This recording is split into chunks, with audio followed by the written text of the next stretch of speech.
આપણે જોઈએ છે ધોરણ 11 બાયોલોજી ચેપ્ટર નંબર 17 શ્વાસોચ્છ્વાસ અને વાયુઓની આપલે. છેલ્લા લેક્ચરમાં આપણે વાયુઓનું આપલે છે એના વિશે અભ્યાસ કરીએ. હવે આજનો આપણો જે ટૉપિક છે એ છે વાયુઓનું વહન. ટૉપિક એકદમ સરળ છે, એકદમ જ સરળ છે, ધ્યાન રાખો. વાયુઓનું વહન. પહેલાં જે મુદ્દો છે ને એ સમજી લઈએ. વાયુઓનું વહન, વાયુઓનું એટલે કે એનાથી મતલબ છે ઓક્સિજનનું અને કાર્બન ડાયોક્સાઇડ. આપણે આ વાયુઓની વાત કરવાની છે. બીજો શબ્દ છે વહન. વહન એટલે આપણને ખબર છે કે ભાઈ એક જગ્યાએથી બીજી જગ્યાએ જવું, પણ ઓક્સિજનનું વહન ક્યાંથી ક્યાં કરવાનું છે? તો ઓક્સિજનનું જે વહન છે તમારે વાયુ કોષ્ઠોમાંથી કરવાનું છે. વાયુ કોષ્ઠો ક્યાં આવેલા છે? તો ફેફસામાં. તો આ ઓક્સિજન જશે વાયુ કોષ્ઠોમાંથી રુધિરમાં, અને રુધિરના માધ્યમ દ્વારા આ ઓક્સિજન તમારી પેશી અને કોષોને મળે છે. પેશી અને કોષોને મળે છે. એટલે ઓક્સિજનનું જે વહન છે આમ કરવાનું છે. ખ્યાલ આવી ગયો? તમારા વાયુ કોષ્ઠોમાં જે ઓક્સિજન છે એ ઓક્સિજનનું વહન પહેલાં ક્યાં કરશો તમે? રુધિરમાં. અને રુધિર પછી એ તમારા ઓક્સિજનને ક્યાં લઈ જશે? તમારી પેશી અને કોષો સુધી. બરાબર? હવે કોનું વહન? Carbon dioxide. એનું વહન ઊંધું કરવાનું છે. પેશી અને કોષોમાંથી કાર્બન ડાયોક્સાઇડ રુધિરમાં જશે, અને રુધિરમાંથી ક્યાં જશે? વાયુ કોષ્ઠોમાં. એટલે ઓક્સિજનના તમારે આમ લાવવાનું છે, કાર્બન ડાયોક્સાઇડ તમારે આમ લઈ જવાનું છે. બરાબર? ઓકે. એટલે હું ફક્ત અહીંયા ઊંધી નિશાની કરી દઉં છું, અને અહીંયા લખી દઉં છું કાર્બન ડાયોક્સાઇડ. એટલે કાર્બન ડાયોક્સાઇડનું વહન પેશી અને કોષોમાંથી કાર્બન ડાયોક્સાઇડ જે છૂટો પડે છે એ રુધિરમાં પ્રવેશ કરે છે. રુધિરના માધ્યમ દ્વારા કાર્બન ડાયોક્સાઇડ પછી ક્યાં જશે? વાયુ કોષ્ઠોમાં થશે. એટલે આ થયો ઓક્સિજનને જ વહન થવાનો રસ્તો, આ થયો કાર્બન ડાયોક્સાઇડને વહન થવાનો રસ્તો. તો આ રીતે CO2 અને O2નું વહન થતું હોય છે. હવે કોનું કેટલા ટકા અને કયા સ્વરૂપે વહન થાય છે એનો આપણે અભ્યાસ કરવાનો છે. સૌથી પહેલાં જોઈએ ઓક્સિજનનું વહન.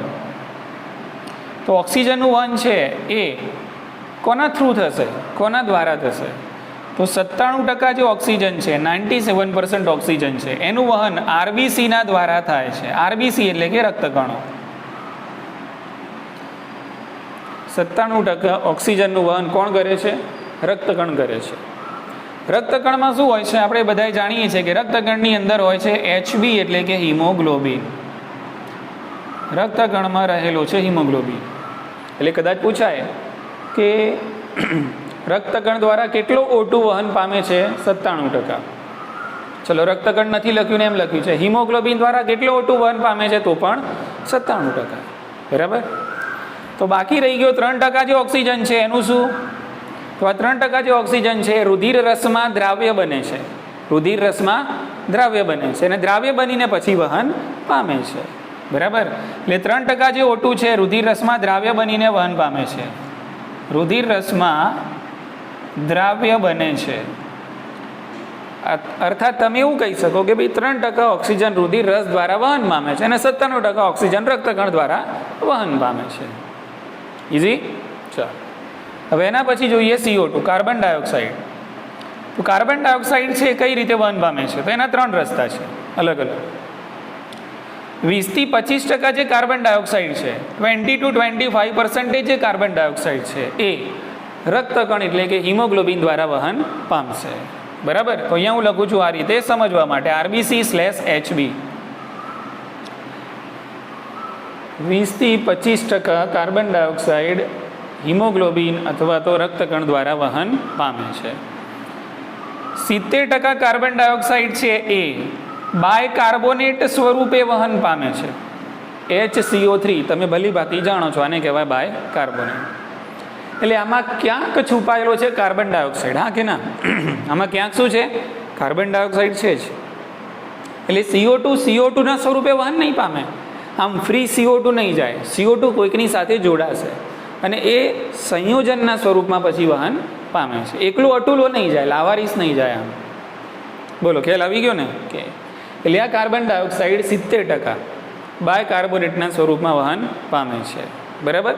કે હવે આ બાયકાર્બોનેટ શું હોઈ શકે? તો આ બાયકાર્બોનેટ હોઈ શકે KHCO3, આ બાયકાર્બોનેટ હોઈ શકે NaHCO3, આ બાયકાર્બોનેટ હોઈ શકે H2CO3, બરાબર. આ H2CO3 નું શું થાય આગળ જઈને? તો H2CO3 છે, H2CO3 છે એનું રૂપાંતરણ થઈ જાય HCO3 minus plus H plus. એટલે આ બધા અલગ અલગ સ્વરૂપો છે અને આ અલગ અલગ સ્વરૂપોની અંદર બાયકાર્બોનેટ સ્વરૂપે CO2 નું વહન થતું હોય છે. તમે જો આમાં પણ બાયકાર્બોનેટ છે, આમાં પણ બાયકાર્બોનેટ છે, આમાં પણ છૂટો પડે એટલે શું બને? બાયકાર્બોનેટ. અને બાયકાર્બોનેટમાં છુપાયેલો છે કાર્બન ડાયોક્સાઇડ. એટલે આવી રીતે કેટલું વહન પામે? 70%. બરાબર. ચલો એ જ રીતે 60% કાર્બન ડાયોક્સાઇડનું જે વહન છે એ રુધિર રસ દ્વારા થાય. એ શાના દ્વારા થશે? રુધિર રસ દ્વારા થાય છે. ખ્યાલ આવી ગયો કે ઘણીવાર આ જે 60% છે એની જગ્યાએ 10% લખેલું હોય ને તો પણ સાચું. NCERTના સંદર્ભમાં જોઈએ તો 60% લખેલું છે, 10% લખ્યું હોય ને તો પણ સાચું છે. બરાબર. ઓકે. એટલે 7 થી 10% રુધિર રસ દ્વારા CO2 વહન પામે છે, 70% બાયકાર્બોનેટ સ્વરૂપે વહન પામે છે અને 20 થી 25% રક્તકણ એટલે કે હિમોગ્લોબિન દ્વારા વહન પામે છે. હવે આ રુધિર રસ દ્વારા વહન પામે છે એને તમે બીજો શબ્દ પણ આપી શકો છો, ભૌતિક દ્રાવણ. શું કહી શકો છો અહીંયા? ભૌતિક દ્રાવણ. એટલે રુધિર રસ દ્વારા વહન પામે છે એવું ના પૂછ્યું હોય ને કદાચ પૂછી લીધું હોય કે ભાઈ ભૌતિક દ્રાવણ સ્વરૂપે કેટલો CO2 વહન પામે છે, તો 60%. બરાબર. અથવા તો 10%. ક્લિયર છે? ઓકે. ચલો આ મુદ્દો ક્લિયર. હવે આજે આપણે ખાલી કવર કરવાનું છે શું? ઓક્સિજનનું વહન. બરાબર. ઓકે. જોઈએ હવે ઓક્સિજનનું વહન કઈ રીતે થાય છે.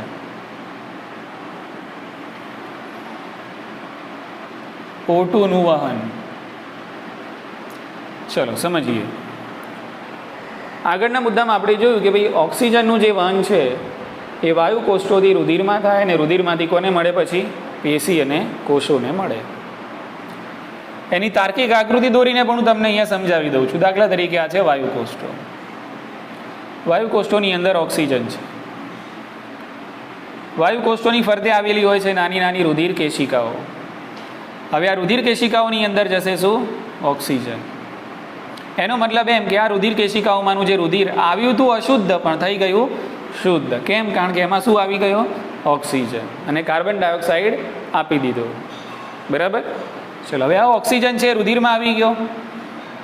હવે રુધિરમાંથી આ ઓક્સિજન પહેલાં તો હૃદયમાં જશે અને પછી હૃદયમાંથી આ ઓક્સિજન તમારા પેશી અને કોષો સુધી જશે આ રીતે. અને અહીંયા ઓક્સિજન છે પધરાઈ દેવાનો કોને? પેશી અને કોષોને. અને એમનું શું લઈ લેવાનું? તમારે કાર્બન ડાયોક્સાઇડ. અને આ લઈને પાછું ક્યાં જવાનું? તમારે પાછું જવાનું આ લઈને હૃદયમાં. અને હૃદયમાંથી પાછું આ શુદ્ધ કરવા જવાનું ક્યાં? ફેફસામાં. આવી જ આકૃતિ આપણે આના પહેલાંના ટોપિકમાં પણ દોરીને તમને શીખવાડેલી. રિકોલ કરાવી દીધું. રિકોલ એટલા માટે કરાવ્યું કે ભાઈ ઓક્સિજનનું વહન ક્યાંથી ક્યાં થાય છે સમજવું છે. તો ઓક્સિજનનું વહન વાયુ કોષોમાંથી રુધિરમાં થશે અને રુધિરના માધ્યમ દ્વારા પછી કોને મળશે? ઓક્સિજન પેશી અને કોષોને મળે છે. આટલી ખબર પડી ગઈ. હવે આગળ. હવે આ વાયુ કોષો છે. બરાબર. આને જરા ઝૂમ કરું છું. આ વાયુ કોષો છે. એની ફરતે આ છે તમારી રુધિર કેશિકા. હવે આ જે સપાટી થઈ એ કહેવાય છે વાયુ કોષોની સપાટી. કઈ સપાટી કહેવાય? વાયુ કોષોની સપાટી. અને આપણે જોયું કે ભાઈ 97% જે ઓક્સિજન છે એ કોના થ્રુ વહન પામે છે? HB હિમોગ્લોબિન અર્થાત તમે કહી શકો છો રક્તકણના થ્રુ, એટલે કે રક્તકણ દ્વારા વહન પામે છે. ચલો અહીંયા મારી જોડે છે રક્તકણ. કારણ કે અહીંયા હું રુધિર લઈને આવ્યો છું એટલે રુધિરમાં તો રક્તકણ હોવાના જ. બરાબર. ચલો રક્તકણ શાનાથી ભરેલું હોય છે? તો રક્તકણમાં તો શું હોય છે? ફૂલ હિમોગ્લોબિન. બરાબર. એટલે અહીંયા જે હિમોગ્લોબિન, અહીંયા જે રક્તકણો આવે છે એમાં જે હિમોગ્લોબિન હોય છે એ કયા સ્વરૂપે હોય છે? તો HHB સ્વરૂપે. કયા સ્વરૂપે? HHB સ્વરૂપે. અને આ જે હિમોગ્લોબિન જે અહીંયા આવ્યું છે હજુ ઓક્સિજન જોડાયો નથી. હજુ તો આ હિમોગ્લોબિન આવ્યું છે, ઓક્સિજનને તેડવા માટે આવ્યું છે. બરાબર. તો આ જે હિમોગ્લોબિન છે આને શું કહેવાય? આને કહેવાય રિડ્યુસ્ડ હિમોગ્લોબિન. શું કહેવાય? Reduced haemoglobin. બરાબર. એટલે શ્વસન સપાટીએ જે હિમોગ્લોબિન હોય છે કયું સ્વરૂપમાં હશે? રિડ્યુસ્ડ. હવે તમારો ઓક્સિજન આવશે અહીંયા વાયુ કોષ્ઠોમાંથી ક્યાં આવશે? હિમોગ્લોબિન સાથે જોડાવા.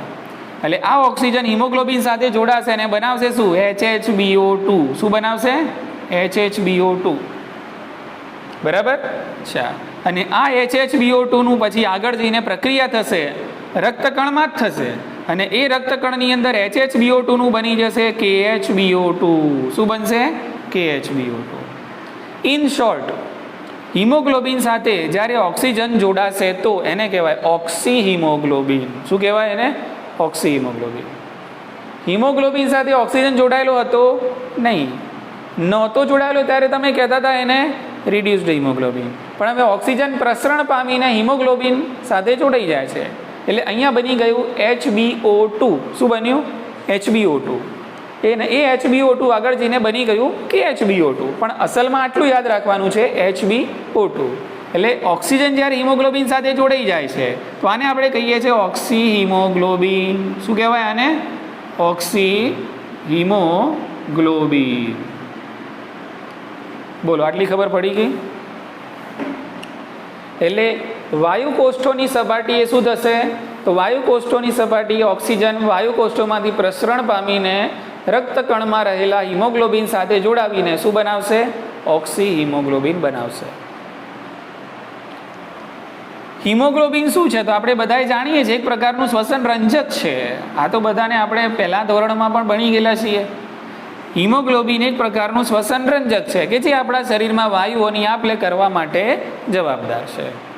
એટલે આ તો કંઈક એવું જ થયું કે ભાઈ ઓક્સિજન આવે છે, હું હિમોગ્લોબિન છું, એટલે ઓક્સિજન આવીને મારી સાથે જોડાઈ જાય છે ને એટલે હિમોગ્લોબિન પોતાના ખભા ઉપર ઓક્સિજનને ઊંચકીને લઈ જાય છે એટલે આ રીતે વહન પામે છે. એવું જ થયું ને આ? એટલે હિમોગ્લોબિનના ખભા પર ઓક્સિજન બેસી ગયું ને ઓક્સિજન લઈને તમારે પછી ક્યાં જવાનું છે? પેશીઓ સુધી. પછી અહીંયા પાછો ઓક્સિજન પધરાઈ દેવાનો છે. કોને? કોષોને. એટલે ઓક્સિજનનું જોડાણ કેવું હોવું જોઈએ? તો ઓક્સિજનનું જોડાણ છે પ્રતિવર્તી, રિવર્સિબલ. કેવું હોવું જોઈએ? રિવર્સિબલ. અહીંયા જુઓ, અહીંયા આ જે સપાટી છે ત્યાં ઓક્સિજન બન્યો એટલે કે ઓક્સિજન હિમોગ્લોબિન સાથે જોડાય એટલે શું બન્યું? ઓક્સી હિમોગ્લોબિન. હવે આ ઓક્સી હિમોગ્લોબિનના સ્વરૂપમાં તમે હવે અહીંયા ગયા, પેશીના કોષો જોડે ગયા, પેશીઓ જોડે ગયા, કોષો જોડે ગયા. હવે આ કોષોને તો શાની જરૂર છે? ઓક્સિજનની જરૂર છે. એટલે અહીંયા તમારું જે અહીંયા તમારું જે HBO2 હતું એ HBO2 માંથી હવે ઓક્સિજન કોને મળી જવું જોઈએ? પેશીઓને, કોષોને. એટલે હિમોગ્લોબિન જોડેથી ઓક્સિજન હવે અહીંયા છૂટો પણ પડવો જોઈએ. એટલે ઓક્સિજન જોડાય પણ છે અને છૂટો પણ પડે છે. એટલે ઓક્સિજન કઈ રીતે જોડાયો કહેવાય? પ્રતિવર્તી, રિવર્સિબલ. કેવો છે? જોડાય પણ છે અને છૂટો પણ પડે છે. એટલે આ સપાટીએ જોડાશે પણ પેશીની સપાટીએ છૂટો પડશે. એટલે આ છૂટો પડી ગયો એટલે આને કહેવાય પછી રિડ્યુસ્ડ હિમોગ્લોબિન. અને જ્યારે જોડાય છે તો એને કહેવાય ઓક્સી હિમોગ્લોબિન. એટલે ઓક્સી હિમોગ્લોબિન ક્યાં બને? વાયુ કોષ્ઠોની સપાટી. અને રિડ્યુસ્ડ હિમોગ્લોબિન ક્યાં બને? પેશીની સપાટીએ. બોલો, આટલી ખબર પડી ગઈ? ઓકે. હવે પ્રશ્ન થાય કે એક હિમોગ્લોબિન સાથે કેટલા ઓક્સિજનના અણુઓ જોડાશે? તો આપણે ભણી ગયા આગળ જૈવિક અણુઓની અંદર પ્રોટીનની રચના ભણી ગયા. તો પ્રોટીનની રચનામાં આપણે જોયું હતું હિમોગ્લોબિન એક આપણું ઉદાહરણ હતું. અને હિમોગ્લોબિનની અંદર આપણે જોયું હતું કે 4 પોલીપેપ્ટાઇડની શૃંખલાઓ આવેલી હોય છે, 2 આલ્ફા અને 2 બીટા. અને આ બધી શૃંખલાઓના કેન્દ્રની અંદર હોય છે હિમ. હિમ એટલે કે iron. Fe+2 Fe+2 Fe+2 Fe+2. બરાબર ને? હવે એક O2 અહીંયા જોડાશે, એક O2 અહીંયા જોડાશે. તો મતલબ સાફ છે આ હિમોગ્લોબિનનો એક અણુ છે. ધ્યાન રાખજો, હિમોગ્લોબિનના 4 અણુઓ નથી, હિમોગ્લોબિનનો એક જ અણુ છે. પણ એક હિમોગ્લોબિનના અણુમાં પોલીપેપ્ટાઇડની કેટલી? 4 શૃંખલાઓ છે. કેટલા પ્રકારની? 2 પ્રકારની, આલ્ફા અને બીટા. 2 આલ્ફા અને 2 બીટા. બરાબર ને? તો એક હિમોગ્લોબિનના અણુ સાથે ઓક્સિજનના કેટલા અણુઓ જોડાશે? 4. હું શું કહું છું ધ્યાન રાખજો. એક હિમોગ્લોબિનના અણુ સાથે ઓક્સિજનના 4 અણુઓ જોડાયેલે. એક હિમોગ્લોબિન પોતાના ખભા પર કેટલા ઓક્સિજન ઉચકીને લઈ જઈ શકે? 4 ઓક્સિજન. ઉતરીને મગજમાં વાત. એટલે આ હિમોગ્લોબિન છે ક્યાં? આ હિમોગ્લોબિન તો રક્તકણમાં છે. આ રક્તકણ છે અને આ એની અંદર શું છે? હિમોગ્લોબિન. પણ એક રક્તકણની અંદર હિમોગ્લોબિનનો એક અણુ નથી. એક રક્તકણની અંદર આવા હિમોગ્લોબિનના આવા હિમોગ્લોબિનના એક રક્તકણમાં 25 કરોડ અણુઓ હોય છે. કેટલા હોય છે? 25 કરોડ. હા,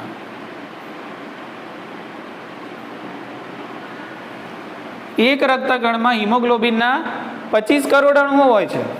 ગણવા બેસાય નહીં. બરાબર? તો એનો મતલબ એમ કે એક રક્તકણ કેટલા ઓક્સિજનના અણુનું વહન કરશે? 100 કરોડ. કેટલા? 100 કરોડ. 25 કરોડ તો હિમોગ્લોબિનના અણુઓ છે અને એક હિમોગ્લોબિનના અણુ સાથે કેટલા O2 જોડાય છે? 4 O2 જોડાય છે. એટલે એક રક્તકણ કેટલા O2નું વહન કરે? 100 કરોડ, એટલે કે 1 અબજ. એટલે આ એક રક્તકણમાં કેટલા ઓક્સિજન ઉંચકીને લઈ જઈ શકશો તમે? 100 કરોડ, 1 અબજ. એટલે એક રક્તકણ દ્વારા 100 કરોડ એટલે કે 1 અબજ O2નું વહન થાય છે. આટલી ખબર પડી? ઓકે, ચલો. એવી જ રીતે એક બીજો આંકડો આપેલો છે અહીંયા. જો અહીંયા આપણે અહીંયાથી માની લો કે 100 ml ઓક્સિજન યુક્ત રુધિર કર્યું અને 100 ml ઓક્સિજન યુક્ત રુધિર લઈને આપણે આગળ વધ્યા અને આપણે પહોંચ્યા પેશી અને કોષો સુધી. કેટલું ગયું ઓક્સિજન યુક્ત રુધિર? 100 ml રુધિર ગયું, પણ એમાં કેટલું ઓક્સિજન વહન પામ્યું? રુધિર 100 ml ગયું, ઓક્સિજન નથી ગયું. રુધિર 100 ml ગયું, તો 100 ml રુધિર જાય તો પર 100 ml ઓક્સિજન યુક્ત રુધિરમાં 5 ml ઓક્સિજનનું વહન થાય. કેટલા ml? 5 ml. યાદ રાખજો. સમજી લો કે એક 100 ml રુધિર ગયું તો એમાં કેટલું ઓક્સિજન ગયું, વહન પામ્યું? 5 ml. બોલો, ખ્યાલ આવી ગયો ને? કે તો પર 100 ml પણ આ કેવું રુધિર કહેવાય? ઓક્સિજન યુક્ત. કેવું? હા, પર 100 ml O2 યુક્ત રુધિરમાં કેટલો ઓક્સિજન વહન પામે છે? તો ઓનલી 5 ml ઓક્સિજનનું વહન થાય છે. બોલો, મુદ્દો સમજ્યા? બરાબર? ચાલો, વધીએ આગળ. હવે અહીંયા હિમોગ્લોબિનની સાથે ઓક્સિજનનું જે જોડાણ છે કે ભાઈ અહીંયા હિમોગ્લોબિનની સાથે ઓક્સિજન જોડાય છે.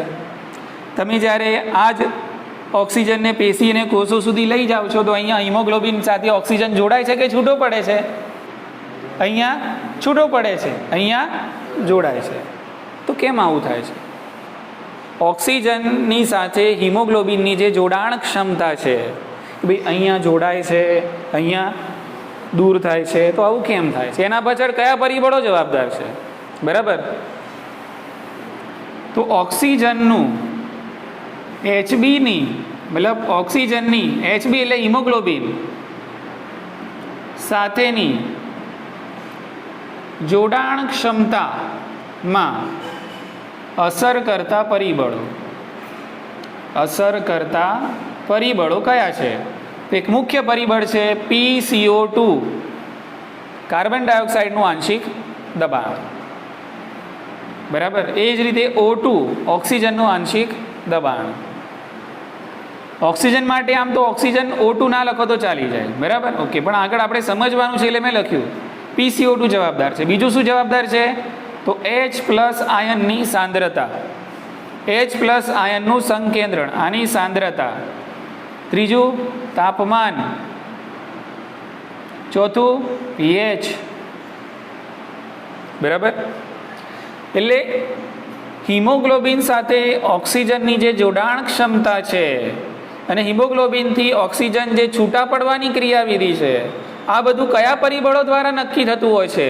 અને આ બધું જે જોડાણ અને જે વિયોજન છે, બરાબર, એને કયા પરિબળો અસર કરે છે? તો એની આ યાદી. બોલો, ખ્યાલ આવી ગયો કે ભાઈ અહીંયા ઓક્સિજન હિમોગ્લોબિન સાથે કેમ જોડાય છે? તો એના પાછળ પણ આ બધાનું સંકેન્દ્રણ જવાબદાર છે. કેમ અહીંયા છૂટું પડે છે? પેશી અને કોષોમાં તમે આવી ગયા તો કેમ અહીંયા જોડાતું નથી? કેમ અહીંયા કેમ છૂટું પડે છે? તો એના પાછળ પણ જવાબદાર છે આ બધાનું સંકેન્દ્રણ, આ બધાની સ્થિતિ. આટલી મગજમાં વાત ઉતરી ગઈ. બરાબર ને? ઓકે, સમજો ધ્યાનથી. બહુ અગત્યનું છે, ધ્યાન રાખજો અને લેક્ચર આપણું પૂરું થઈ જશે. હવે અહીંયા હું લખું છું PO2, ઓક્સિજનનું આંશિક દબાણ. અને આંશિક દબાણ મેં અહીંયા માપેલું છે mmHgમાં. અહીંયા તમને રીડિંગ આપેલું છે, અહીંયા છે 0, અહીંયા છે 20, અહીંયા 40, એ રીતે બરાબર. આ રીતે તમને એક ગ્રાફ આપેલો છે 100. એટલે અહીંયા આપણે દોરીએ છીએ ઓક્સિજનનું આંશિક દબાણ, અને અહીંયા છે એ હિમોગ્લોબિનની ઓક્સિજન સાથેની સંતૃપ્તતા. સંતૃપ્તતા એટલે શું સમજી લો કે 100 હિમોગ્લોબિન છે. હવે 100 હિમોગ્લોબિનને સંતૃપ્ત કરી દેવાયો ઓક્સિજનથી, તો કેટલો ઓક્સિજન જોઈએ? 400, બરાબર ને? 100 હિમોગ્લોબિન હોય અને 100 ઓક્સિજન હોય તો એ ઓક્સિજનનું લેવલ હિમોગ્લોબિન સાથેની જે સંતૃપ્તતા છે 100% કહેવાય? ના કહેવાય. અત્યારે આપણે બધા જાણીએ છીએ કોરોનાના સમયની અંદર એક ઓક્સીમીટર આવે છે, અહીંયા ભરાઈ દે લેવલ બતાવે 98, 99, 100 અને ફલાણું ઠીકણું, બરાબર કે? એટલે એ લેવલ શું છે? એ શું બતાવે છે તમને? સેચ્યુરેશન લેવલ, ઓક્સિજનનું સેચ્યુરેશન લેવલ. ઘણીવાર 100 રીડિંગ પણ આવી જાય. કેવું આવી જાય? 100. એનો મતલબ શું? કે બધા હિમોગ્લોબિન સાથે ઓક્સિજન જોડાઈ ગયેલું છે. એટલે એ વખતે ઓક્સિજનનું સેચ્યુરેશન લેવલ કેવું બતાવે? 100. બોલો, ઉતરે છે મગજમાં વાત? ખ્યાલ આવે છે? જેટલા પણ હિમોગ્લોબિન હોય બધાની સાથે ઓક્સિજન જો જોડાઈ ગયેલું હોય તો ઓક્સિજનનું સેચ્યુરેશન લેવલ 100 હોય. બોલો, ઉતરી ગઈ મગજમાં વાત? ઓકે. એટલે અહીંયા શું છે? Saturation level. એટલે અહીંયા પણ આપણે શરૂ કરીએ છીએ કેટલું? 20, 40, 60, 80, 100, બરાબર. ઓકે. એ ઓક્સિજનનું HB સાથેની સંતૃપ્તતા. હવે તમે આપણે ગ્રાફ દોરીએ છીએ કે જેમ જેમ ઓક્સિજનનું આંશિક દબાણ વધે એમ ઓક્સિજનની હિમોગ્લોબિન સાથેની જે સંતૃપ્તતા છે એમાં પણ વધારો થાય છે. પણ તમે જ્યારે ગ્રાફ દોરો છો તો આ જે ગ્રાફ દોરો છો એ ગ્રાફની અંદર તમને આ રીતે એસ આકારનો ગ્રાફ મળે છે. કેવો ગ્રાફ મળશે? એસ આકારનો. એટલે આ જે ગ્રાફ મળ્યો તમને, બરાબર, આ જે તમને વક્ર મળ્યો છે તો એસ આકારનો વક્ર મળે છે. એસ આકારનો વક્ર એટલે તમે આને કહો છો સિગ્મોઇડ. કયો કહેવાય? હમણાં જ આપણે એક ચેપ્ટરમાં ભણી ગયા. એટલે આ જે વક્ર મળ્યો, ઓક્સિજનનું આંશિક દબાણ અને ઓક્સિજનની હિમોગ્લોબિન સાથેની સંતૃપ્તતાનો તમે જ્યારે વક્ર દોરો છો ને આ જે વક્ર મળે છે એને કહેવાય ઓક્સિજન વિયોજન વક્ર. શું કહેવાય? હા, આ જે વક્ર મળ્યો એને કહેવાય ઓક્સિજન વિયોજન વક્ર, બરાબર. અંગ્રેજીમાં કહેવાય ઓક્સિજન ડિસોસિએશન કર્વ. ડિસોસિએશન એટલે વિયોજન ને કર્વ એટલે વક્ર. આટલી વસ્તુ સમજણ પડી? હવે સવાલ થાય કે કેમ આ વક્ર કેમ દોર્યો આપણે? આ વક્રનું શું મહત્વ છે? તો આ વક્ર ઉપરથી તમને માહિતી મળશે કે હિમોગ્લોબિન સાથે જે ઓક્સિજન જોડાય છે એના ઉપર કાર્બન ડાયોક્સાઇડનું આંશિક દબાણ, હાઇડ્રોજનની સાંદ્રતા, તાપમાન અને pH કઈ રીતે અસર કરે છે એની માહિતી મળશે આપણને. સમજાયું? આ વક્ર ઉપરથી આપણને એ માહિતી મળશે કે હિમોગ્લોબિનની સાથે જે ઓક્સિજન જોડાય છે અને જે છૂટો પડે છે તો એના પાછળ આ બધાનો શું રોલ છે એ ખબર પડશે. ખ્યાલ આવી ગયો? એટલે આ થયું કોનું મહત્વ? ઓક્સિજન વિયોજન વક્રનું મહત્વ. હવે ધ્યાન રાખો, એકદમ જ સરળ છે, ધ્યાન રાખો. આપણી જોડે અહીંયા છે ફેફસાની સપાટી, એટલે કે વાયુ કોષ્ઠોની સપાટી. જેમ હું પૂછું એમ તમારે થોડો જવાબ આપવાનો, થોડું મગજમાં રાખવાનું. ફેફસાની વાયુ કોષ્ઠોની સપાટી. તો આ ફેફસાની વાયુ કોષ્ઠોની સપાટી છે ત્યાં તો શું પિક્ચર ઊભું થાય છે કે ભાઈ હિમોગ્લોબિન છે એની સાથે જોડાઈ જાય છે ઓક્સિજન. એટલે અહીંયા બની જાય છે હિમોગ્લોબિન. એટલે અહીંયા હિમોગ્લોબિન ઓક્સિજન સાથે હિમોગ્લોબિન સાથે ઓક્સિજન અહીંયા જોડાય છે. આવું કેમ થયું? તો આવું એટલા માટે થયું કે ફેફસાની અને વાયુ કોષ્ઠોની જે સપાટી છે ત્યાં ઓક્સિજનનું આંશિક દબાણ કેવું હતું? ઊંચું હતું. કાર્બન ડાયોક્સાઇડનું આંશિક દબાણ કેવું હતું? નીચું હતું. બરાબર. ચલો, H+ આયનની સાંદ્રતા કેવી હતી? ઓછી હતી. તાપમાન પણ કેવું હતું? ઓછું હતું. બરાબર. અને pH કેવી હતી? તો એ વધારે હતી. H+ ની સાંદ્રતા ઓછી થાય એટલે pH કેવી થાય? વધે. pH થાય આમ બેઝિક બાજુ જાય પણ pH વધી કહેવાય. એટલે અહીંયા તમે જ્યારે અહીંયા ઊભા હો છો, વાયુ કોષ્ઠોની સપાટીએ હો છો, ત્યારે અહીંયા આ પિક્ચર હોય છે. વાયુ કોષ્ઠોની સપાટીએ આ વાતાવરણ છે. વાયુ કોષ્ઠોની સપાટીએ ઓક્સિજનનું આંશિક દબાણ ઊંચું છે, CO2 નું ઓછું છે, H+ની સાંદ્રતા ઓછી છે, તાપમાન ઓછું છે અને pH વધારે છે. એટલે આ બધી સ્થિતિ એવી છે કે જે કોને ફેવર કરે છે? આવી સ્થિતિ હોય તો ઓક્સિજન હિમોગ્લોબિન સાથે જોડાય. આવી સ્થિતિ હોય તો ઓક્સિજન હિમોગ્લોબિન સાથે જોડાય અને એટલા માટે અહીંયા હિમોગ્લોબિન સાથે ઓક્સિજન જોડાય છે અને શું બને છે? ઓક્સી હિમોગ્લોબિન બને છે. એટલે હિમોગ્લોબિન સાથે ઓક્સિજન જોડાય છે આના કારણે છે ભાઈ. આ બધા પરિબળો છે. આ બધા પરિબળોથી નક્કી થશે કે ઓક્સિજન જોડાશે કે છૂટો પડશે. એટલે આ જગ્યાએ તમારે ઓક્સિજનને બાંધવો છે તો આવી સ્થિતિ હોવી જોઈએ, તો ઓક્સિજન હિમોગ્લોબિન સાથે બંધાય. ક્લિયર ને? ચલો હવે આ આખી જાન લઈને આપણે આવ્યા અહીંયા. ક્યાં પહોંચી ગયા? પેશી અને કોષો સુધી. હવે પેશી અને કોષોમાં ઓક્સિજન છૂટો પડે છે. શું પડે છે? ઓક્સિજન તમે જે બાંધી લાવ્યા છો હિમોગ્લોબિન સાથે એને તમારે છૂટો કરીને પેશી અને કોષોને આપી દેવાનો છે. તો અહીંયા કેમ ઓક્સિજન છૂટો પડે છે? અહીંયા કેમ પાછો ઓક્સિજન બંધાતો નથી? અહીંયા છૂટો પડે છે કેમ? કારણ કે એ જગ્યાએ એ કઈ સપાટી કહેવાશે? હવે પેશી અને કોષોની સપાટી છે, બરાબર? એટલે અહીંયા શું થાય છે? એટલે હિમોગ્લોબિન HbO2 જે હતું એમાંથી Hb માંથી ઓક્સિજન છૂટો પડે છે. તો અહીંયા ઓક્સિજનનું વિયોજન થયું ને. કેમ અહીંયા કેમ એવું થયું? તો અહીંયા એટલા માટે એવું થયું કે અહીંયા ઓક્સિજનનું આંશિક દબાણ કેવું હતું? નીચું હતું. બધું આનાથી ઊંધું અહીંયા હતું. એટલે PCO2 કેવું હતું? આંશિક દબાણ કાર્બન ડાયોક્સાઇડનું ઊંચું હતું. H+ની સાંદ્રતા કેવી હતી? વધારે હતી. તાપમાન પણ અહીંયા કેવું હતું?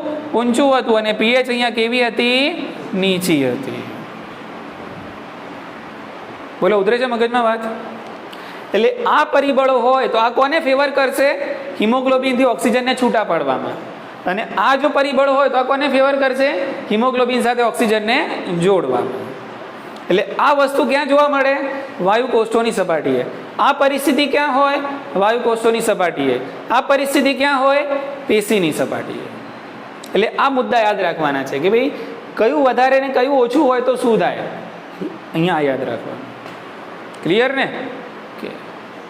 હવે એક નાનકડો ટ્વિસ્ટ છે, પૂરો કરી દઉં, ધ્યાન રાખજો. હવે તમે જ્યારે ક્યાં છો? વાયુ કોષ્ઠોની ફેફસાની સપાટીએ છો.